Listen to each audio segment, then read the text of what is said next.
আসসালামু আলাইকুম ভাই। বেশ কয়েকদিন ধরে আমি গবেষণা করতেছি উবার ভালো না পাঠাও ভালো এই বিষয়ক গবেষণা, এবং বুঝার চেষ্টা করতেছি যে কোনটাতে রাইড শেয়ার করলে আমাদের ইনকামটা ভালো হয়। তো যেই কারণে মাঝে মাঝে আমি উবার চালাচ্ছি, মাঝে মাঝে পাঠাও চালাচ্ছি। যেদিন যেটা চালাচ্ছি ওই দিন শুধু ওইটাই চালাচ্ছি। যেদিন উবার চালাচ্ছি সেদিন পাঠাও চালাচ্ছি না, যেদিন পাঠাও চালাচ্ছি সেদিন উবার চালাচ্ছি না। তো আজকে আমি বের হয়ে চালানো শুরু করছিলাম পাঠাও। তো আমার বেরোতে বেরোতে 10টার বেশি বেজে গেছে। 10:30টার দিকে আমি প্রথম রাইডটা নিই 10টা 28-এ। তো যাত্রী যাবে বনানীর থেকে, আমি নিয়ে যাই হলো গিয়ে আদাবর 12 নম্বরের ওই দিকের থেকে। আদাবর 12 না, বা আদাবরের 8 নম্বর বা 10 নম্বর এরকমের কোনো একটা রোডের থেকে নিয়ে যাই হলো গিয়ে বনানী ক্লাবের একটু সামনের দিকে। তো প্যাসেঞ্জারকে নামাই দিয়ে আমি দেখি আমার ইনকাম হয়েছে টোটাল 191 টাকা প্রথম রাইডে। সময় লাগিয়ে মোটামুটি 50 মিনিটের মতো প্যাসেঞ্জারকে ড্রপ করতে।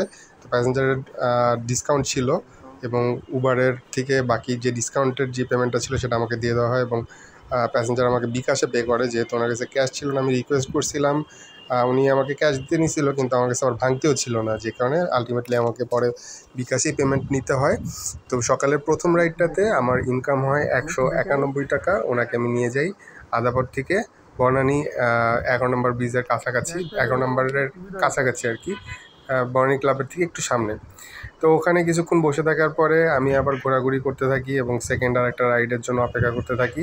তো তারপরে আমি আরেকটা রাইড পাই ওইখান থেকে একটু সামনেই আর কি। তো ওখান থেকে উনি যাবে হলো গিয়ে গুলশান 1 নম্বরের গোলচত্বরের একটু সামনে, গোলচত্বরের একটু আগে। তো ওনার ভাড়া আসে 85 টাকা, উনি আমাকে দিয়ে যায় 100 টাকা। উনি 15 টাকা আমাকে এক্সট্রা পে করে। তো ওনাকে নামাই, ওনাকে নামানোর পরে 100 টাকা রিসিভ করি। 15 টাকা আমি ওনাকে বলছিলাম যে আমার কাছে ভাঙতে আছে, তো উনি আমাকে দিয়ে গেছে আর কি। তো আলহামদুলিল্লাহ সেকেন্ড রাইডটা কমপ্লিট করি, 85 টাকা এখানে একটা ইনকাম দেখায়।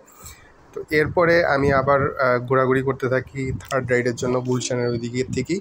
তো এরপরে আমার থার্ড রাইডটা চলে আসে নিকেতনের ওইদিকে যাবে প্যাসেঞ্জারকে আমি পিক করি আমতলির থেকে একটু সামনে ভিতরের ওই দিকের থেকে। তো ওনাকে নিয়ে আমি নিকেতনের দিকে রওনা দিয়ে দিই। আকাশ, রাস্তাঘাট খুব সুন্দর ছিল আজকে, মানে আবহাওয়া ভালো ছিল আর কি। রোদ মানে খুব অসহনীয় রোদ ছিল না, রোদ ছিল মাঝে মাঝে, রোদ ছিল মাঝে মাঝে, রোদ কম ছিল, তবে কমফোর্টেবল ছিল আর কি আজকের রাইডটা। তো তারপরে ওনাকে নিয়ে চলে যাই নিকেতনের ওইদিকে যাইতে পথে আমাকে খুব একটা জ্যাম ফেস করতে হয়নি। পথে জ্যাম যদি ফেস না করতে হয় তাহলে রাইড চালায় একটা অন্য রকমের মজা আছে, মানে নিরিবিলি চালানো যায়, কোনো প্যারা নাই, রিল্যাক্সে চালানো যায়। তো প্যাসেঞ্জারকে নিয়ে চলে যাই আমি নিকেতনের ওইদিকে যাইতে আমার সময়ও খুব একটা বেশি লাগে না, যেহেতু রাস্তাঘাট একদমই ফাঁকা ছিল। মোটামুটি সব মিলে হয়তো 20 মিনিট বা এরকমের, আমার ঠিক খেয়াল নেই, এরকমেরই 20 মিনিটের মতো হয়তো সময় লাগছে। তো প্যাসেঞ্জারকে নিয়ে আমি ড্রপ করি নিকেতনের ওইদিকে। প্যাসেঞ্জারকে ড্রপ করার পরে আমি ভাড়া চেক করি কয় টাকা হয়েছে। এই ট্রিপটাতে ভাড়া আসে আমার 119 টাকা। তো ভাইকে ড্রপ করার পরে আমি পাঠাওয়ার সাথে যে লেনদেন সেগুলো হিসাব করে দেখি, এই ট্রিপটাতে আমার ইনকাম হয় 122 টাকার মতো। তো ভাইয়ের থেকে আমি রিসিভ করি 120 টাকা, ভাইও আমাকে 1 টাকা এক্সট্রা দিয়ে যায়। তো তারপরে ভাইকে এখানে ড্রপ করে দেওয়ার পরে আমি আবার একটু ঘোরাঘুরি করতে থাকি এই এলাকায়, যে আরও একটা নেক্সট ট্রিপ পাওয়া যায় কি না অত্র এলাকায় কাছাকাছির মধ্যে। মানে আমি আজকে আর কি ফাঁকা টাইনা এদিক ওদিক ঘোরাঘুরি একটু যতটুকু কম করা সম্ভব সেটাই আমি আজকে আর কি চেষ্টা করতেছিলাম। তো যেই কারণে আমি ওইদিকে নিকেতনের ভিতরেই কিছুক্ষণ ঘোরাঘুরি করতে থাকি, যে একটু কাছাকাছির মধ্যে যদি একটা রাইড পাওয়া যায় তাইলে আবার সেই রাইডটা নিয়ে আমি চলে যাব আর কি। যে কারণে আমি নিকেতনের থেকে দূরে যাইনি, আমি ভিতরেই একটু আশেপাশে ঘোরাঘুরি করতে থাকি, রাইড একটা খুঁজতে থাকি। তো এরপরেই যথারীতি একটা রাইড পেয়ে যাই। ভাই যাবে হলো কি নর্থ সাউথ ইউনিভার্সিটির ওখানে। তো ভাইয়ের কাছে ক্যাশ ছিল না, উনি আগেই বিকাশের দোকান থেকে ক্যাশ আউট করে নেয়, ক্যাশ আউট করে নিয়ে তারপরে আমাকে নিয়ে রওনা দেয় নর্থ সাউথের উদ্দেশ্যে। তো ভাইকে পিক করে নিই, ভাই বিকাশের দোকান থেকে ক্যাশ আউট করে, তখনও অপেক্ষা করি। তো এরপরে আমরা রওনা দিয়ে দিই নর্থ সাউথের ক্যাম্পাসের দিকে। তো রাস্তাঘাটে জ্যাম খুব একটা ছিল না, তারপরেও বসুন্ধরার ভিতরে ওই দিকটাতে হালকা পাতলা জ্যাম ছিল। তো ভাইকে আমি ড্রপ করে দিই সময় মতো নর্থ সাউথ ইউনিভার্সিটির ওখানে। ভাইয়ের 1টার সময় এক্সাম ছিল, আরও 10-15 মিনিট আগেই ভাইকে ড্রপ করে দিই। তো 1:45টার দিকে মোটামুটি নর্থ সাউথ ইউনিভার্সিটির সামনে আসি। তো ভাড়া এখানে দেখায় 65 টাকা, ওনার ডিসকাউন্ট ছিল কিছু। তো উনি আমাকে 85 টাকা 80 টাকা রাখতে বলে, 15 টাকা উনি আমাকে এক্সট্রা দিয়ে যায়। তো আজকে বেশ কয়েকজনই আমাকে এক্সট্রা দিয়ে গেছে। আমি বললাম যে ভাই আমার কাছে কিন্তু ভাঙতি কিছু রয়েছে, তো ভাই নিল না, বললো যে ঠিক আছে ভাই, আমার সবসময় এরকম 80-85 এরকমেরই আসে। তো যাই হোক, আলহামদুলিল্লাহ ভাইয়ের কাছ থেকে 80 টাকা নিলাম। নিয়ে তারপরে আমি আবার গুলশানের ওইদিকে কিছু এই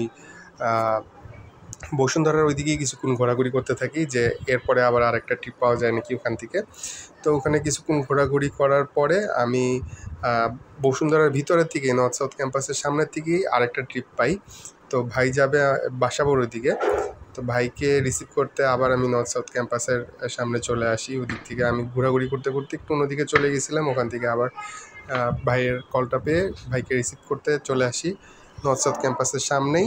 তো ওখান থেকে ভাইকে নিয়ে রিসিভ করে আবার রওনা দিয়ে দিই আমি বাসাবোর দিকে। বাসাবোর দিকে যাইতে আমার বেশ খানিকটা সময় লেগে যায়। বেশ খানিকটা সময় লাগলেও সেখানে আমার ইনকামও মোটামুটি ভালো হয়। এখানে 10% একটা বুস্ট ছিল। এই ট্রিপটাতে টোটাল আমার ইনকাম হয় 220 টাকা, টোটাল বিল আসে 235 টাকার মতো। তো পাঠাওয়ের এই ট্রিপটা যেহেতু 6 নম্বর ট্রিপ ছিল, পাঠাও কমিশন কাটে মাত্র 5%, যে কারণে ওদের কমিশনটাও কম হয়। তো পাঠাওকে বিল টিল দিয়ে তারপর আমার 220 টাকা থাকে, যদিও প্যাসেঞ্জার আমাকে 190 টাকা দেয়, বাকিটা পাঠাও অ্যাডজাস্ট করে। তো এই ট্রিপের পরে আমি আর কোনো ট্রিপ নেইনি। এরপর বাসাবোর থেকে মোহাম্মদপুর ফাঁকা ট্রেনে চলে আসি এবং আজকের ট্রিপটা আমি কমপ্লিট করে ফেলি। পাঠাও আমাকে 120 টাকা কমিশনও দেয় আজকে। তো সব মিলে ভালোই ইনকাম হয় আলহামদুলিল্লাহ।